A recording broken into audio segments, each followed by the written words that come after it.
সুচিত্রা সেন ছিলেন একজন কিংবদন্তি ভারতীয় চলচ্চিত্র অভিনেত্রী, যিনি অসংখ্য বাংলা ও হিন্দি চলচ্চিত্রে অভিনয় করেছিলেন। 6 এপ্রিল 1931 সালে ব্রিটিশ ভারতের পাবনায় জন্মগ্রহণ করেন। তিনি 1950-এর দশকের গোড়ার দিকে বাংলা চলচ্চিত্রে অভিনয় শুরু করেন। তার উল্লেখযোগ্য কিছু বাংলা ছবির মধ্যে রয়েছে সপ্তপদী, দ্বীপ জেলে যায়, সাতপাকে বাধা ইত্যাদি। 1955 সালে তিনি দিলীপ কুমারের বিপরীতে দেবদাস চলচ্চিত্রে তার হিন্দি চলচ্চিত্রে আত্মপ্রকাশ করেন, যা প্রভূত সাফল্য লাভ করেছিল এবং ক্রিটিক্সদের প্রশংসাও অর্জন করেছিল। তিনি বোম্বাই কা বাবু, মমতা এবং আধির মতো আরও কয়েকটি সফল হিন্দি ছবিতে অভিনয় করেছিলেন।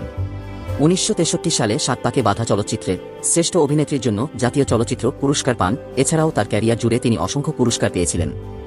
1978 সালে তিনি অভিনয় থেকে অবসর নেন এবং তারপর থেকে তিনি খুব কমই জনসমক্ষে উপস্থিত হতেন। তিনি 17 জানুয়ারি 2014 সালে কলকাতায় 82 বছর বয়সে প্রয়াত হন। আজও তিনি ভারতীয় চলচ্চিত্রের ইতিহাসে অন্যতম সেরা অভিনেত্রী।